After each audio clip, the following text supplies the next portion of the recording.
Hi everyone, it's Lyndosha and I am super excited to share this video with you guys. I am here with a special guest today. This is my mother.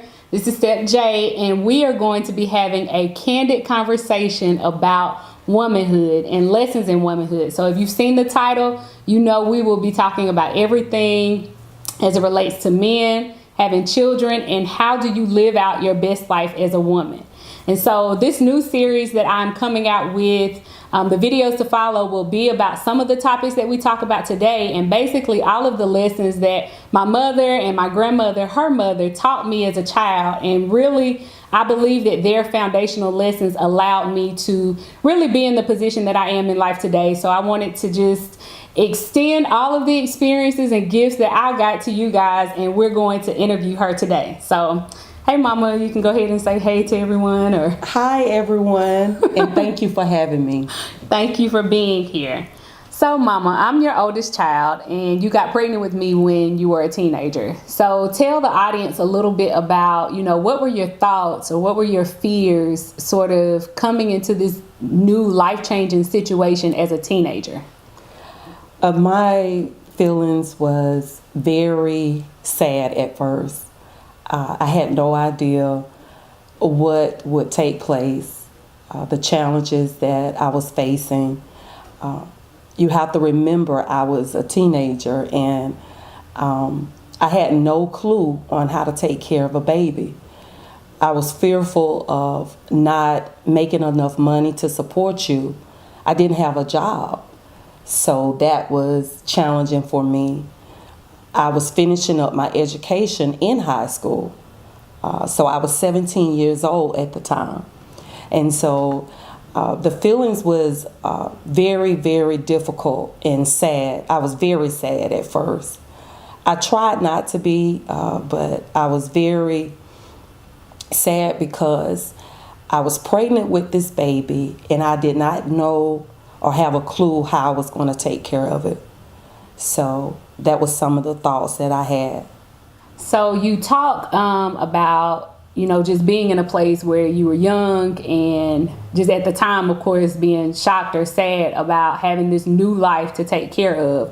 What do you think were some of the major hurdles that you had to overcome in reality? So when I got here, what was the shift? After finding it out, it's like I was scared, but when I got here, what changed for your life? A lot of things changed. There was a shift of mindset that was within me that I had to make sure that my mentality changed.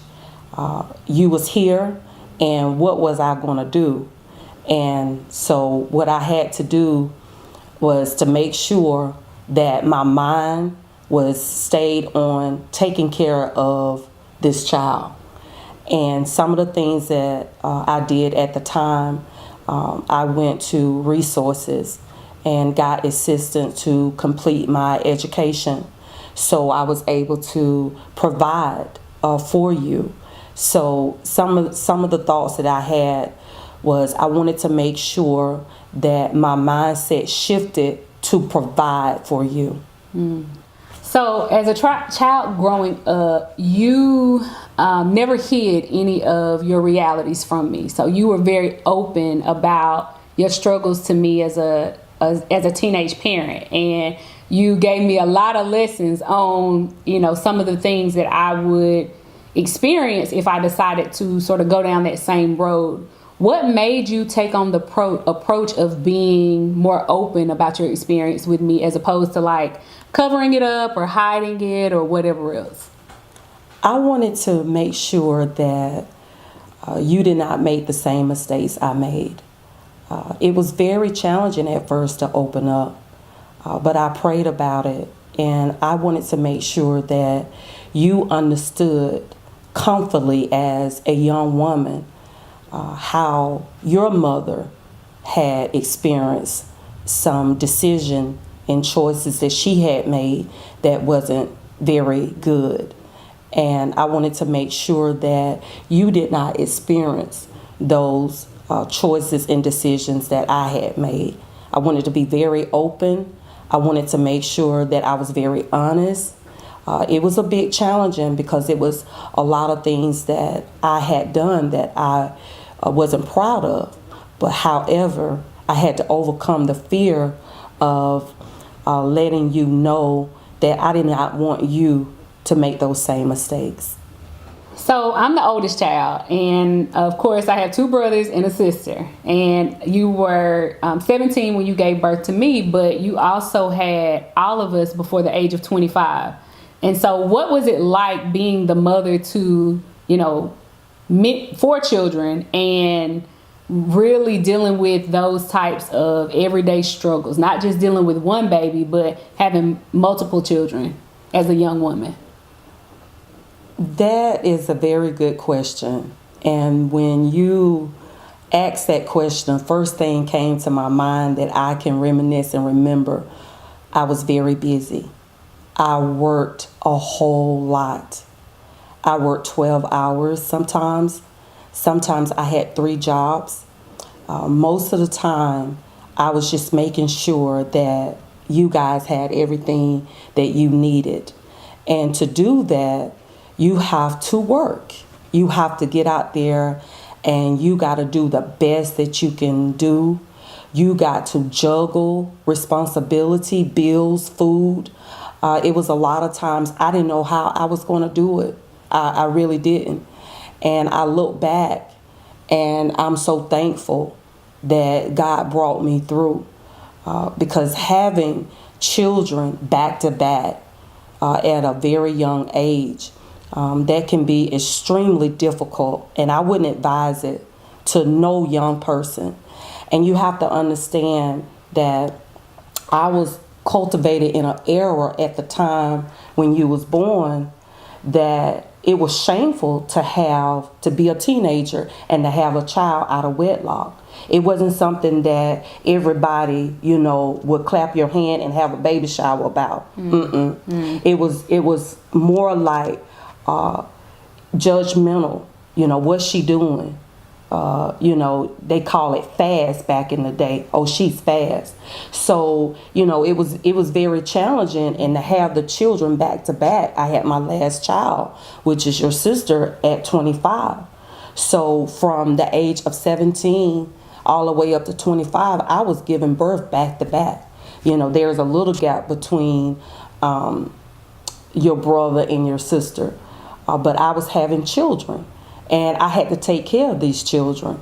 So, I wouldn't advise that to no woman, especially when she knows her identity, she knows what she wants to do, and she goes for it. Having the children sometimes can be a setback. And I just want to be very transparent and truthful. And when I talk, I'm telling you my experience. This is what I experienced.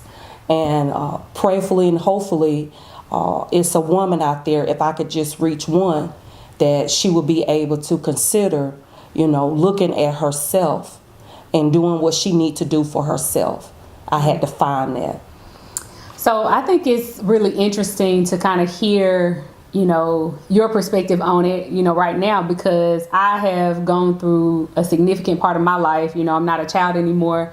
I'm a full-grown woman. And so while my mom may be, saying all of these things right now for the camera for the first time, this has been my life, basically. So it's a lot about this idea of a woman pursuing her dreams and pursuing her interests and not finding yourself in a position whereby while you love your children, you have to make real choices once they get here. And sometimes you have to put yourself on the back burner.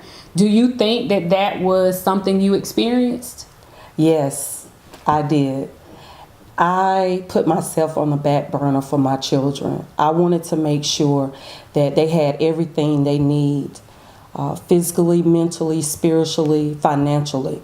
As a single parent, however, you begin to wonder when you look over your life, the difficulties it is by my own choices, my own decisions. It's very challenging to be a young mother and to have 4 children to take care of. And I just want to really emphasize on the woman out there And I'm going to speak when I'm talking now, I'm talking to myself also, because I'm still work in progress. I don't have all the answers yet. I'm still working to that process to be that full potential woman that God has called me to be.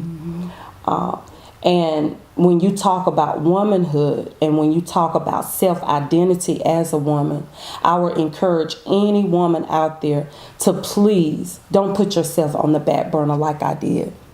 I'm not saying that it was a mistake. I'm saying I could have made a better choice. Always look to invest in yourself. Take time out for yourself. Do and enjoy life.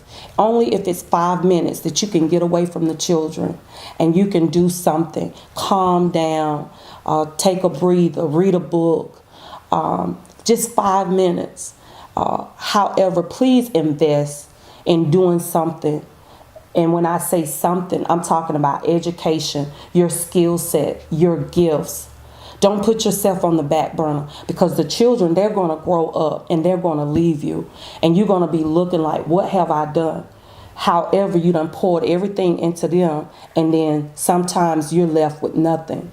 And I found myself, I wasn't left with nothing, but I was empty. And I had to revamp myself. And I had to refocus. And I had to get goals in my plate. I had to read. I had to study, because I didn't do that. The only thing that I was thinking about is taking care of my children. So there were some things that I lacked, that moving forward in today's society, the skill sets, I had to go to class. I had to research. I had to study. I had to pray, because there was a lot of things that I had missed out on, not continuing my education, not continuing to pour into my skill sets. So that's a good question. So, Mama, you've talked a lot about, your perspective of womanhood, from coming out of a teenage pregnancy and not losing yourself in that particular role. How would you advise other women to do that without feeling guilty? Or did you ever have times where, you felt guilty when you did take time for yourself, or you realized that you didn't take enough time for yourself? How would you address the mother's guilt? That is a very good question. And I get that question a whole lot from young mothers, older mothers. I want to be very honest and transparent. I have felt guilty for taking time for myself when I was raising you guys. However, I learned that if I didn't, then that was a problem, because I was a better mother when I took time away from you guys. I had time to think. I had time to revamp. Sometimes we caught in emotion. We caught in everyday job. We caught in everyday family issues, and we forget about ourselves. So I would advise any young mother, any older mother who is trying to take time for themselves, you have to create your schedule for you. You really do. You have to look at your calendar, and I have a calendar where I put everything down, what I need to do, my morning walks, my exercise. If you don't have a lot of time to do those things, just take 5 minutes. I encourage you to take 5 minutes a day and just put the baby down, put the toddler down, and just take 5 minutes to yourself and just sit there in silence. You can start like that. Feeling guilty is normal, because we are wired up as women to nurture, to love all the time. I mean, everything can be going wrong, but people still expect, families still expect that mother to take on that charge, that responsibility, and make sure everything is done. So feeling guilty, that is a common thing. I felt guilty, I have to admit. However, I got over it real quick because I was tired. And I was a better mother taking time. Just 5 minutes. I started with 5 minutes to myself. And I regret not taking more time. But that's the time that I had at the time in taking care of all you guys. I took that 5 minutes, and it gave me a little life back. And I came back into the situation eager and ready to go. Some mothers may have more than 5 minutes. I encourage way more than that. But take time for the spa. Take time to get your nails. Take time to get your hair done. Take time to walk. If you could just walk and go to the park. Take time to get ice cream. Whatever it may be. Read a chapter. Whatever it may be. But I encourage you to take time for yourself. You become a better mother like that. Well, thank you. And basically, being on the receiving end of all of this teaching, I can say that I have used a lot of my mother's principles in wrapping up this video for you guys.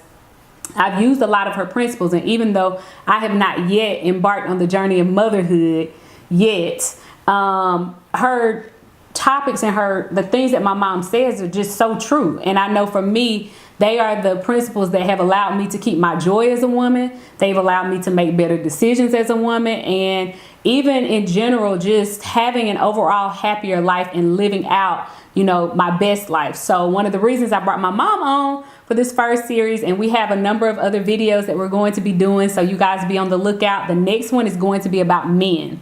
So that's going to be very interesting. But in light of all of that, thank you, Mama, for being here. And we will see you guys on the next video. Take care.